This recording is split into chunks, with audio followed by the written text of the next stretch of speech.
So it's my privilege to introduce the moderator of our next panel. Ms. Lohse-Busch is the Executive Director of 39 North, an agri-food, tech, and plant science hub based in St. Louis. She is passionate about creating and sustaining programs that improve the human condition, and she works to build and sustain a thriving economy and culture that benefits all St. Louisans. Before joining 39 North, she was Executive Director at Arch Grants, working to attract and retrain extraordinary entrepreneurs to help build the future economy in St. Louis. Let's welcome Ms. Lohse-Busch.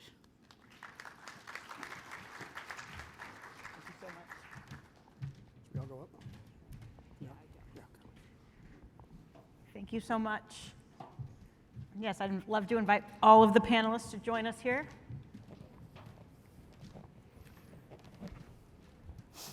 So as was just mentioned, I'm Emily Lohse-Busch. I am the Executive Director of 39 North, and what we do at 39 North is we create places and spaces for innovators and ag tech startups and ag tech scale-ups and plant scientists to come together and communicate and collaborate to feed, fuel, and build the future sustainably.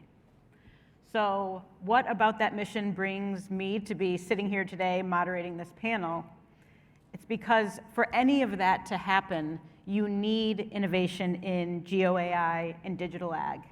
And so we have an incredible group of experts in those fields to talk a little bit about what they're doing and what is the latest and greatest in this sector now, and as it relates to geospatial technology. So I will start us off by asking each of these panelists to introduce themselves, say a little bit about their role, and then I'd ask each of you to just give a quick overview of what perspective you're bringing to this discussion today. So I will start with you, Dave. Okay, good afternoon. My name is Dave Birchett. I'm with NGA. I'm the National GEOINT Officer for Economic Security, Threat Finance, or Counter-Financial Issues, and Climate Security. And what I bring to this is I'm NGA's representative to Interagency Climate Advisory Security Council. That's a group that's run through the National Intelligence Council. It includes members of Department of Defense, intelligence, federal civil science community, as well as members from academia. We've actually got a member from SLU's staff. Dr. Jason Knauft is also a member of the CSAC. And over the past 2 years, working with the interagency as well as across NGA, I've led the creation and stand-up of our climate security cell, which is comprised of 8 members from multiple disciplines across multiple parts of our agency.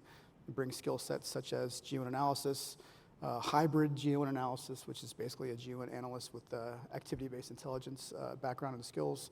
We have a human geographer, a geospatial data scientist, remote image spectral scientist, as well as some other folks in source and research. So that's brings me here. Wonderful, thank you so much. Aaron? Great. Aaron Bittner, I'm the president of Bunge Food Solutions business. Bunge, if you don't know, is a leading global agribusiness firm. We're charged with connecting farmers to consumers and consumers across food, fuel, feed, really across the world. The perspective I'm here to bring is really how this technology connects practically to consumers and customers, and how we see that changing the way that we're able to deliver solutions to customers and ultimately to consumers and the brands that we all know and love. Wonderful, thank you so much. Leanna? Hello, Leanna Guerin, and I understand we're probably the last panel between this and the networking, so we'll try and make this really exciting. I am the Director of Data for Digital Farming Solutions at Bayer Crop Science, located here in St. Louis. Bayer is arguably the company with access to the largest amount of agricultural research data in the world, all the way from our innovative pipeline in seeds and traits in crop protection, in addition to our climate field view on-farm data that we have access to. Bringing solutions to farmers is going to be a significant challenge, and we're going to require a lot of partnerships with geospatial AI methodology, as well as this amount of data, if we want to help farmers optimize and maximize the amount of productivity on their farms. So my job is to not only bring insights to farmers, they have a lot of access to insights today, but how do we make recommendations and therefore help them make better and faster decisions for their farms? Wonderful. Vasit. Well, good afternoon, everybody. My name is Vasit Sagan. I'm a professor of geospatial science, associate vice president for geospatial science at St. Louis University, and the deputy director of the Taylor Geospatial Institute. And you know, Taylor Geospatial Institute is a consortium of 8 outstanding Midwest research institutions, and our vision is to be the nation's academic lead in geospatial science and accelerate St. Louis's development as global capital of geospatial science. What I'm excited today to talk about is geospatial AI and why it's important for digital ag and how it can play an important role in mitigating global climate change and improving our sustainability. Nadia. Hi, everybody. Good afternoon. My name is Nadia Shakoor, and I am a principal investigator at the Danforth Plant Science Center.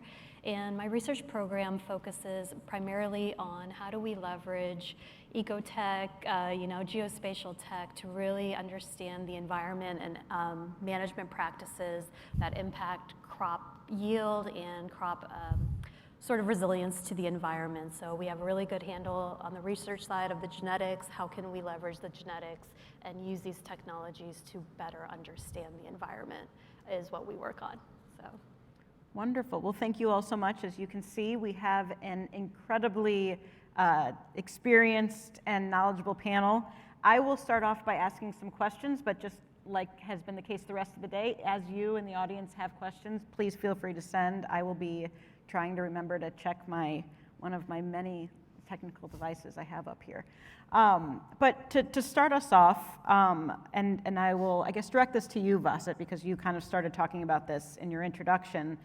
Tell us just in a broad sense, what is Geo AI as it relates to digital ag and food security, and why is it important? So great question, and there are so many terms today, right? AI, Geo AI, generative AI, and so on.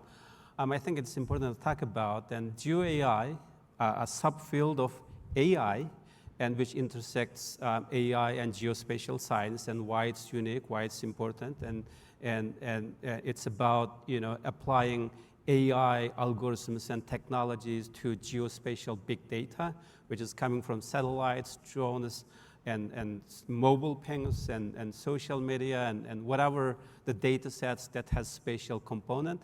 And those data sets, and as we know today, our major and actually largest source of data sets, and we have been collecting those data sets for decades and decades. And Geo AI is about utilizing those data sets, analyzing patterns, extracting information for our informed decision making.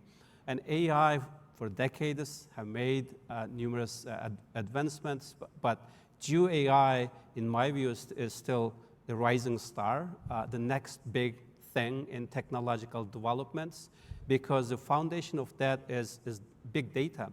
That data is unique, and as we know, every week there is a satellite being launched to the sky. Thousands of satellites are circling around the globe day and night collecting data sets. Those unique data sets which makes Geo AI so powerful, and that's why it's very important. And I will talk about why it's important for ag, but I will pause here maybe, and if my colleagues have other suggestions on that.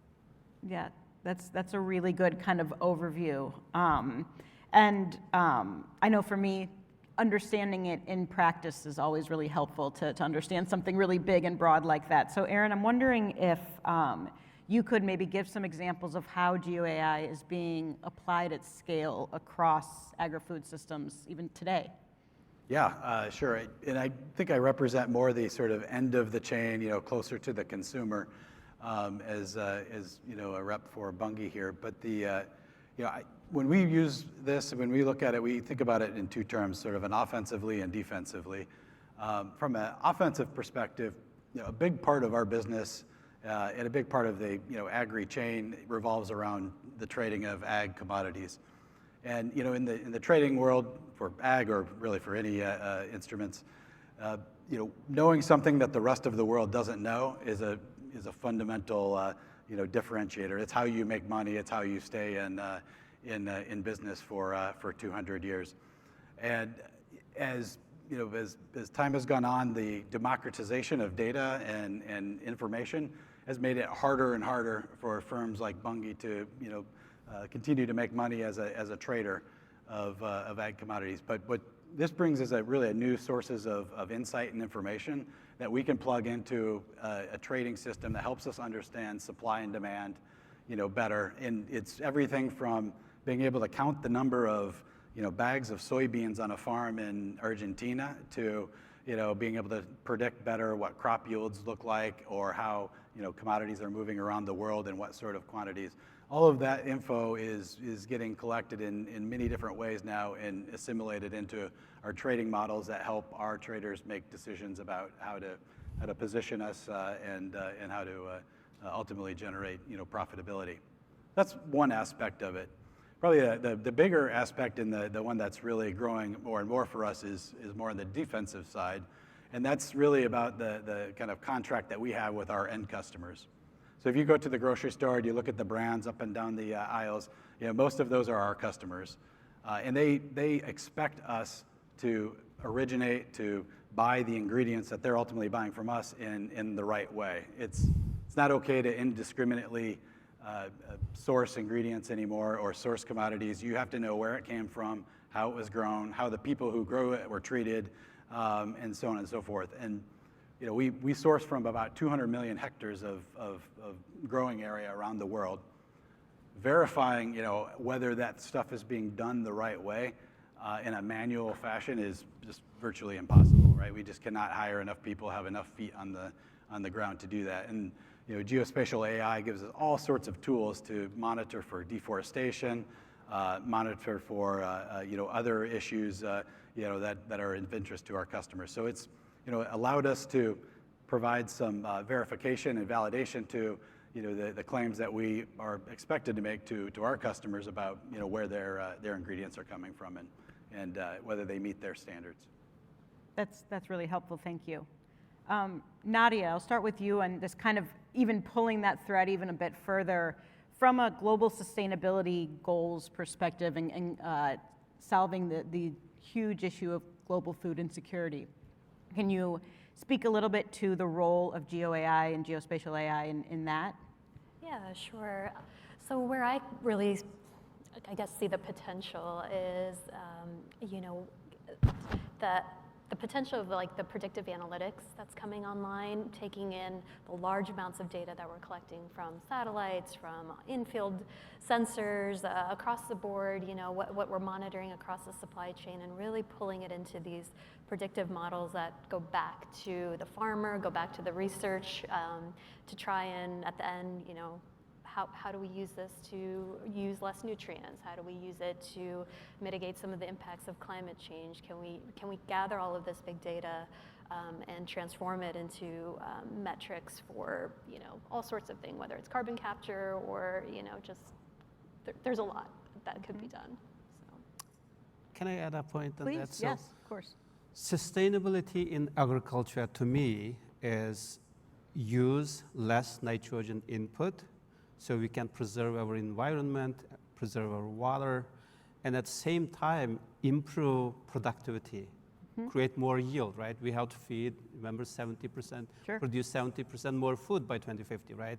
So how do we get there? And then crops have evolved for thousands of years, maybe 10,000 of years. Like in many ways, it's a living organism, knows how to respond to environment. It's stress, less or more nitrogen, and this, that, right? And understanding the rules of life for plants. And it's important because then we can understand, predict their response to drought or less, more nitrogen, and this, that. And that requires big data, right? And that's where GeoAI helps us to analyze massive data, not just at global scale imagery, but microorganism level, like genes, like analyzing those, and identifying genes that control maybe crop responses to water or nitrogen stress or heat stress, right? And if we do that, and we can teach crops using AI how to respond to those organisms, so in terms of extreme weather events, they can adapt better, do better, still produce more food. And today, in practice, this is my understanding, we use 30% more nitrogen fertilizer on crops than it's needed, right? And just reducing 10% of the fertilizer used in farming today, that has huge impact for reducing methane, greenhouse gas emissions, and that's actually a major contributor of climate change, right? So, and we are able to do this with this big data and bring in modeling, right? Crop growth modeling, AI modeling, and this, that, and machines, robotics, AI, and sensing, and quantum sensing is another big area, right? Bringing all of those together, only then we are able to answer those questions in a better way, apply fertilizers where it's needed, when it's needed, the right amount, right? Sure. So that's, I think, plays an important role to achieve sustainability. Absolutely. And Leanna, I know that you at Bayer Digital Solutions, you're working with farmers all the time to do exactly some of these things that we've been talking about. Do you want to talk a little bit about the role of GeoAI as you see it? Yeah, absolutely. It takes all of us as partners in this space to achieve these sustainability goals and food insecurity and all of these perspectives. So my perspective from Bayer, we have a foreground, you can read about our sustainability program there, but essentially the role of GeoAI is where we can enable the activation of that science for farmers to enroll in these carbon credit programs so that they can then sell those credits to companies like Delta Airlines, who are producing massive amounts of fuel emissions and things, and then through the farming and the sustainable practices can offset fueling things from Delta. And where GeoAI comes into play is we can use remote sensing models and other types of models to enroll farmers through field eligibility. We can track the exact boundary of the arable amount of land on their farm, removing the house and the sheds and the rivers or the creeks through their farms. We can use GeoA models to detect prior cover crop usage, sustainable tillage practices. Did they have other types of sustainable management practices? And GeoAI is a really important player in developing these types of models to verify field eligibility. And actually that relates to a question that's just come in around balancing combating food insecurity with mitigating harmful impacts on the natural environment, which I think what I'm hearing everybody here saying is that the more precise we can be as to where we put our interventions and when and where, the more effective we can be. Anybody care to speak to that a bit? I would maybe build on that, and just the world is quickly starting to price carbon into the things we buy, sometimes by government policy, sometimes because of consumer demands. And I would say the world is still trying to figure out how best to measure and manage carbon across these long supply chains that were basically built to treat everything like it was the same. This technology starts to give us some of the tools to quantify that in a much more kind of effective way, in a much quicker way. And I'm a big believer in the power of capitalism, right? When people get paid to do things, they tend to do that. And connecting the capability with now increasingly a price being put on carbon is going to start to create more and more change. We've already seen that for instance, in the United States with the low carbon fuel standards and how that's made a massive change to some of the ag food chains. And I think we're going to see more and more of that around the world. Well, and sort of from a slightly different perspective, Dave, I know that you hear more and more often the words or the concepts of national security and food security very intertwined. I'm curious, in your intro, you mentioned climate security and NGA's program in that area. I'm curious as to what exactly that is and how you're leveraging partnerships, data, services to kind of build that out. Sure. Well, to start with, I'll just talk about how this ties into national security. So any of you in the audience right now could look up the most recent unclassified annual threat assessment. This is produced yearly by an Office of Director of National Intelligence, or DNI. And as Director Whitworth mentioned this morning, we've kind of got two priorities, and it's laid out pretty clearly. Number one, strategic competition with China as the pacing threat. The second priority is one that's come up more and more recently, and it's emerging as a critical threat, and that's defined as transnational threats. For us in GA, we would call them somewhat non-traditional in the sense of we're not looking at basic order of battle of military forces, but these transnational threats include things like migration, climate change, food security, the Arctic as a region, as a transnational threat, drugs, crime, and these are areas where not just food security itself, but the technology and those applications of geospatial AI is it's a critical layer of our ability to answer those kinds of questions. Our remit is global, and we have no ability to address these without what we call internally analytic modernization. So using AI, ML, computer vision, structured observation management, and trying to apply them to these emerging sets. To the second part of your question, how are we building our program and leveraging partnerships and commercial data? This is basically the way that we're having to address it writ large, mainly because we know the expertise resides with you guys, with academia, with private industry, and the bulk of the data that's relevant for these issues is also either open, academic, publicly available, or a commercial. And I've got a couple examples I'll talk about. The first of which is global fishing. Everyone's aware this is an environmental issue, it's an economic issue, and it's a priority for us, but not all priorities are created the same, and it's one that we've historically had trouble effectively staffing. We've worked with the interagency. We had a rep here, it's a SLU PhD, Sean Hartling, who's out here in the crowd, partnered with Dr. Jason Knauft, also from SLU, and we were partnered through a group called the National Security Innovation Network, or NSIN. They partnered NGA up with Carnegie Mellon University, and working with a group of undergrads, those students were able to develop basically a novel analysis and a way forward for us to address global fishing that not only addresses congressionally directed actions or national level priority, but also command priorities. And some of those included serving up commercial data through a service like Global Fishing Watch, and that's helping both at AFRICOM and US Southcom. We're also leaning pretty heavily in the commercial side for issues such as greenhouse gas detection, and one I would say in particular would be our efforts at detecting methane. Methane it's a priority for the administration. Just in general terms, it's the lowest hanging fruit in terms of reducing overall carbon in the atmosphere. It's got a shorter shelf life than carbon dioxide. And our ability to use commercial data not only helps us answer those questions, but it gives us the ability to support our policymakers in the diplomatic sense with information that's easily releasable and able to downgrade from other higher sources.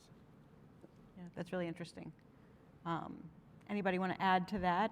We can. Okay. So switching, you've talked a little bit about the commercial components of this. I'd actually, and I think Leanna, you might be a good place to start, but please, everybody, feel free to jump in here. I'm curious as to what trends and stakeholder needs you think are driving Geo AI or digital ag, and how are you seeing those evolve over time? Yeah, it's a great question. Digital farming is not a static term or concept. It is evolving, and in my opinion, it's not evolving rapidly enough. We need to feed 2 billion more people in the next 30 years. We need to evolve a lot faster to solve before our food demands become a food crisis. So to that perspective, today, most equipment manufacturers, regardless of the color of their equipment, and most seed and crop production producers have some digital solutions out there, whether it's connected cab data through their cabs, on equipment, sensors. So farmers have it, or anything in a phone on their app for field health imagery, for example. We talk to farmers every single day around the world, whether it's smallholder farmers in Asia, soybean farmers in Brazil, or corn farmer in central Illinois. They have more than an abundant amount of access to data insight tools. And they agree that those are nice to have, but they want tools to help them make decisions. How do they turn that data into helping them make decisions to have higher productivity on their operation? Because they're running their operation. I mean, it's their business. And so they need to manage their inputs to have more outputs. So how do we take all this data and help turn that from insights into recommendations and solutions for their operation? And Geo AI is going to be a big component of that. And I think on the other end of the chain, I don't think there's a major food company in the world that doesn't have science-based target commitments, commitments around reducing carbon through their chain. And there's so much you can do around with the supply chain and your own production facilities. Ultimately, it's got to go back to the farm, and the farmer is where the real big impact can happen. And again, this technology is helping measure that. The data that Leanne's talking about is a huge part of, I'll say, quantifying that and putting values to that with customers. I would venture to say at least 3/4 of the discussions that we have with customers today are about some form of decarbonization of their supply chain. It's not how do I make my products, tastier or cheaper or healthier. It's, how do I get carbon, because I have a commitment by 2025 or 2028 to reduce carbon by a certain amount, and the world's still trying to figure that out. But again, technology is a big part of enabling that. Mm-hmm. Nadia is both a PI at the Danforth Center here in St. Louis and a founder of a startup yourself. I'm curious what trends you're seeing and how you see those evolving over time. Yeah, that's interesting. So from a research perspective, we've always been told the farmer's very interested in yield, and that's it. That's what it all comes down to, is yield, yield, yield. However, what I think is on the horizon is where our research is focused on is not just yield, but in yield in the current climate. Resilience is actually what we'll be breeding for. We're not going to be necessarily breeding for yield. We'll be breeding for yield in a changing climate, and that also brings into kind of what's happening around the world and regions where may or may not be as agriculturally productive due to wars or whatever you may have. So being able to sort of pivot based off of, and not just go after just yield, but taking into context a lot of the environmental data that we'll be capturing through Geo AI. Yeah, that makes a lot of sense. Dave, Vasit, any feedback on trends or evolving trends that you're seeing, whether from the research or the consumer side? Yeah, so applied to digital agriculture, the trends I see is that beyond yield, right, what other traits from crops we can expect? And of course, the market is driven by how much more yield I can produce, right? But there are whole other things like fiber, energy, and the nutrient content, seed composition, right? And those things, right? So often it's invisible, but that's where the research going. We are using satellite imagery, Geo AI, novel sensing technologies to predict fiber and those seed composition components from satellite imagery and instead from in-season crops that allows us, our farmers, to kind of maintain a competitive advantage and in international market. And that's one. And then second is really in terms of data and analytics piece, combining AI, big data, crop growth models that actually is based on the physics of how crops respond to the light and conditions, right?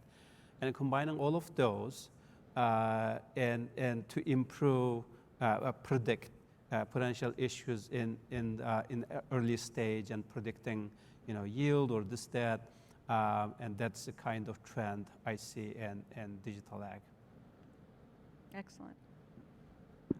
I just maybe and not to repeat myself, but people care about where their food comes from now more than ever, and I think it's not just generational, but certainly the younger generations have voiced a much stronger concern and care for this, and that's what I see food companies responding to as well. It hasn't yet translated to, in a big way, people willing to pay for it or pay more for their products, but that will absolutely come, I think. Again, the technology of being able to understand that this came from an area that wasn't deforested, where they have the right kind of human rights policies, and we know exactly who the grower, the farmer was of this commodity, and doing that in a system that is built to treat everything exactly the same is not an easy task. But to Leanna's point, it takes kind of all the partners in the chain working together to make that happen, and it's really starting to happen now. Yeah, I couldn't agree more that I think that there is a growing call for that across the value chain, and it's an exciting opportunity, right? As we think about marrying these what sometimes seem like competing issues with feeding more people and respecting and regenerating what the earth produces. So maybe to actually build on that a little bit, and this is a pretty big, meaty question, but from all of your perspectives, how do you think we can amplify the impact of GeoAI and of digital ag to really improve the quality of life for people on this planet, for our planet? What do you think is kind of the big, here's how we move all of these things we've been talking about into a big move for humanity? And anyone who wants to start is welcome to take that one. Maybe I'll start. I think democratization of this research and data is going to be key to that. Speed to market and focusing on the customer, whether the customer's farmer, downstream supply chain partners. It's going to take moving our research faster from academia into the hands of commercial partners that can turn that into digital product solutions. And we need to remove the amount of bureaucracy associated with that, and also the fear of imperfect science. I'm a statistician, so imperfect science really used to scare me a lot, until I realized the old saying, there's no such thing as a perfect model or whatever, and that really is true. And so in the real world, to achieve these really significant and important goals, we need to really think about how do we scale faster and really what's good enough to solve these problems. I'd say, and going off of what Leanna said, I like what you said about speeding that process up, especially to the delivery side, because that's where government comes in. We're relying on you, especially in this sector, to deliver those solutions, because you have the expertise and the data and the know-how. For us, it's once we can bring that in, we can apply it broadly. Just from some of the examples we've seen today, some of the stuff yesterday over at TGI, especially in like the spectral field, categorizing types out, how that impacts predictive food security, not current. How do we get ahead of that? How can we see, is there going to be an issue for food or water security? That's historically an indicator of regional unrest. What about countries that don't make their data available to like the World Food Program, for example? China, big example, they don't publish their data. How can we somehow, verify that through publicly available data that you guys are going to hopefully create and deliver to us? So in academia, we strive for creating new knowledge, new discoveries, training next generation students, talent to address tomorrow's problems, right? And we do great groundbreaking research, and often we publish and work hard actually to publish those work in top peer-reviewed journals. And we are proud of that, right? So that's great, then very few of us, I myself as an academic, I pay less attention to who is reading those papers, right? I know that it rarely gets to a farmer's hand. I mean, if I am a farmer, why I should carry a paper or this, that? I just need my cell phone to get the information if I can. That's the best thing, right? So those papers live in that world of the journalists, and it's even to access that you have to pay. To amplify the impact of GeoAI in ag in general, so what needs to be done, I think, is that bring those innovations to market, and someone focus on that and helping with commercialization and this, that, and transforming those into products and companies. That's where actually we see the biggest impact, right? That's one. And second area is actually we have to really, everyone in this room has to really work hard is to trust each other. And whenever we want to work with a company, industry, and what comes is IP, who owns IP?